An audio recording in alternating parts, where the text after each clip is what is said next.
আচ্ছা, এই ম্যাথটা অনেক সহজে হচ্ছে আমরা সমাধান করে ফেলতে পারবো।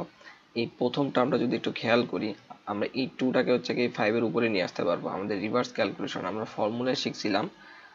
ফর্মুলায় শিখছিলাম log A to the power M to the power R হলে হচ্ছে আর আগে নিয়ে আসতে পারতাম log A to the power M হইতো।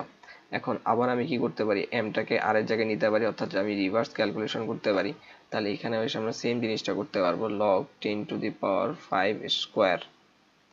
দেন বাকি যেগুলো আছে সেগুলো হচ্ছে আমরা সেম রেখে দিব, 36 মাইনাস লগ 10⁹ তাহলে এখানে আমাদের যেটা হয়ে যাবে log 10⁻25 plus log 10⁵ divided by log 10⁹। আচ্ছা, এই প্রথমটা দুইটা আমি যদি খেয়াল করি, প্রথম দুইটা আমার কি সম্পর্ক হচ্ছে আমার প্লাস আকারে আছে। তাহলে আমাদের এই যে পাওয়ার দুইটা, এই পাওয়ার দুইটা সম্পর্ক কি হয়ে যাবে, গুণ আকারে হয়ে যাবে। অর্থাৎ আমরা লিখতে পারবো লগ 10⁵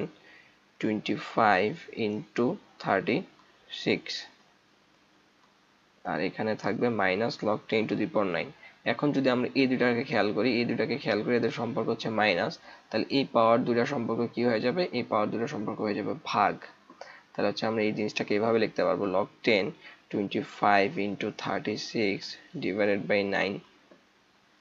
আচ্ছা, এই 9 দিয়ে যদি আমি 36কে কাটি, 4×4=25 হচ্ছে আমাদের 100। তাহলে লগ 10